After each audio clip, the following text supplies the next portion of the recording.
आइए जानते हैं आज के कुछ प्रमुख अंतर्राष्ट्रीय खबरों को। पहले एक नजर आज की हेडलाइंस पर। महाराष्ट्र के बुल्ढाना में बस में आग लगने से 26 लोगों की मौत। सीएम एकनाथ शिंदे ने किया मुआवजे का ऐलान। सीएम योगी के हाथों आवास की चाबी मिलने पर रो पड़ी जाहिदा, बोली सीएम ने साकार किया सपना। केंद्र सरकार ने 20 रुपए से कम कीमत वाले सिगरेट लाइटर के आयात पर लगाया प्रतिबंध। अमरनाथ यात्रा के पहले जत्थे का टिकरी में भव्य स्वागत। यूक्रेन के मुद्दे पर पीएम मोदी और रूस के राष्ट्रपति पुतिन ने फोन पर की बातचीत। पीएम मोदी के दौरे से पहले सेना ने की रिहर्सल। लालपुर हवाई पट्टी पर उतरा चॉपर, कल आएंगे प्रधानमंत्री। भारी वाहनों का 6 जुलाई से, हल्के वाहनों का 9 जुलाई से होगा रूट डाइवर्ट। रामचरण ने बेटी को दिया ये खास नाम। नामकरण से शेर की तस्वीर, पोती को निहारते नजर आए चिरंजीवी। वर्ल्ड कप स्टेडियम पर 500 करोड़ खर्च करेगा बीसीसीआई। लखनऊ चेन्नई में नई पिच बनेगी। दिल्ली और मुंबई के वॉशरूम सुधरेंगे। और सौरभ की घातक गेंदबाजी से ईस्ट जोन हार की कगार पर। नॉर्थ ने कसा नॉर्थ ईस्ट पर शिकंजा।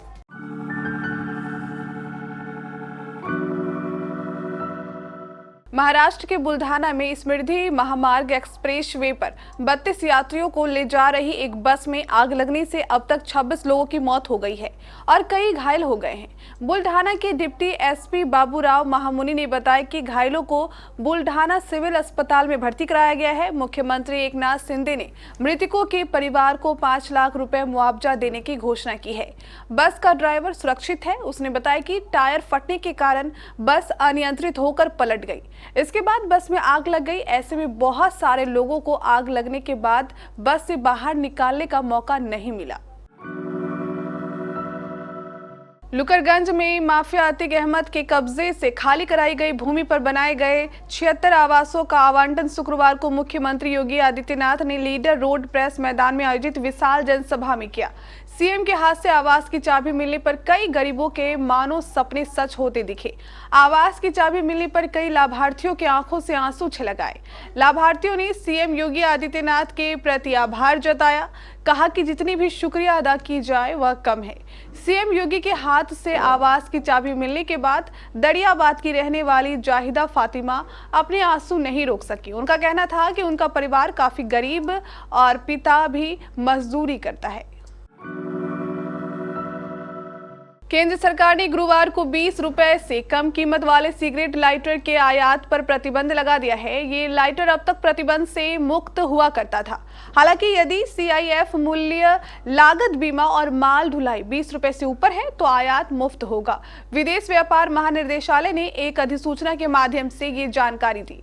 मीडिया रिपोर्ट के अनुसार 2022 से 23 में रिफिल करने योग्य गैस, ईंधन और पॉकेट लाइटर का आयात $8.87 मिलियन रहा। इसके विपरीत इस वित्तीय वर्ष के अप्रैल तक के आंकड़ों के अनुसार ये संख्या $0.96 मिलियन थी।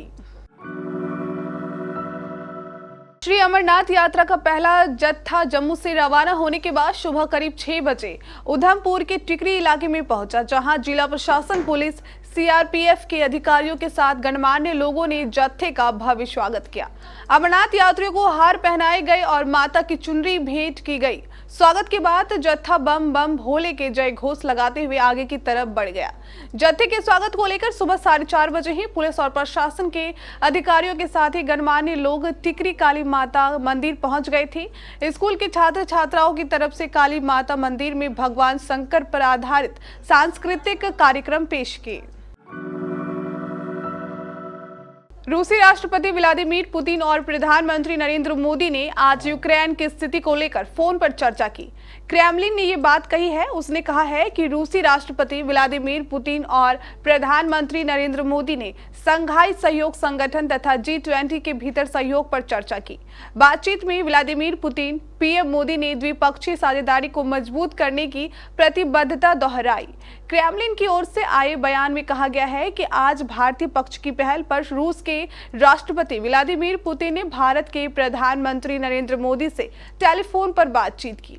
नरेंद्र मोदी ने रूस में 24 जून की घटनाओं के संबंध में कानून और व्यवस्था की रक्षा, देश में स्थिरता और अपने नागरिकों की सुरक्षा सुनिश्चित करने के लिए रूसी नेतृत्व के निर्णायक कार्यों के प्रति समर्थन व्यक्त किया। प्रधानमंत्री नरेंद्र मोदी शनिवार को शहडोल जिले के लालपुर और पकरिया में आ रहे हैं। पीएम मोदी पहले 27 जून को शहडोल जिले के दौरे पर आने वाले थे, लेकिन भारी बारिश के चलते उनका दौरा रद्द हो गया था। अब शनिवार को पीएम के दौरे को लेकर खास तैयारियां की जा रही है। पीएम मोदी के आने के पहले सेना ने हेलीपैड में अपना चॉपर उतारकर रिहर्सल की। सेना ने जबलपुर से उड़ान भरकर लालपुर हेलीपैड पर अपने विशेष चॉपर को उतारकर हेलीपैड का जायजा लिया है। सेना के अधिकारियों ने चॉपर को हेलीपैड नंबर 1 से लेकर 4 तक कई बार उड़ाया और हेलीपैड में उतारा है। सावन की कांवड़ यात्रा 2023 को सकुशल संपन्न कराने के लिए रूट डाइवर्जन प्लान तैयार किया गया है। भारी वाहनों के लिए यातायात डाइवर्जन प्लान 6 जुलाई से रात 12 बजे से लागू होगा, जबकि हल्के वाहनों के लिए 9 जुलाई से रात 12 बजे से लागू होगा। ये प्लान 16 जून की रात 12 बजे तक लागू रहेगा। कांवड़ यात्रा 4 जुलाई से शुरू हो रही है। कांवड़ यात्रा को सकुशल संपन्न कराने के लिए पुलिस प्रशासन तैयारियों में जुटा हुआ है। हरिद्वार से गंगा जल लेकर बड़ी संख्या में कांवड़िया शामली से होकर हरियाणा, पंजाब समेत अन्य राज्यों में जाते हैं। RRR एक्टर रामचरण और उनकी पत्नी उपासना कैमिनेनी कुछ दिनों पहले ही एक बेटी के माता पिता बने हैं।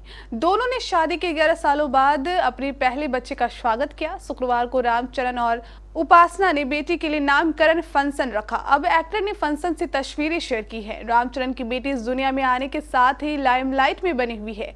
उनकी बच्ची अभी 11 दिन की है, लेकिन पॉपुलैरिटी के मामले पापा और दादा से पीछे नहीं है। भारत में अक्टूबर-नवंबर में होने वाले वनडे वर्ल्ड कप का शेड्यूल जारी हो चुका है। 10 शहरों में वर्ल्ड कप के 48 मैच होंगे। टूर्नामेंट से पहले सभी स्टेडियम का इंफ्रास्ट्रक्चर अपडेट किया जाएगा। इसके लिए भारतीय क्रिकेट बोर्ड 500 करोड़ रुपए खर्च करेगा। सभी 10 स्टेडियम को 50-50 करोड़ रुपए बांटे जाएंगे। मुंबई में नई फ्लाइट लाइट्स लगेगी और कॉर्पोरेट बॉक्स बनेगा। लखनऊ और चेन्नई में नई पिच तैयार होगी। कोलकाता का ड्रेसिंग रूम अपग्रेड होगा। धर्मशाला में इम्पोर्टेड घास की आउटफील्ड, पुणे में नई छत लगेगी और दिल्ली के बदहाल वॉशरूम सुधारने के साथ वहां का टिकट सिस्टम भी अपग्रेड होगा। दिलीप ट्रॉफी 2023 में सेंट्रल जोन जीत के बेहद करीब पहुंच गया है। शुक्रवार को तीसरे दिन का खेल खत्म होने के बाद ईस्ट जोन लक्ष्य से 231 रन पीछे है। उसके पास सिर्फ 4 विकेट बचे हैं।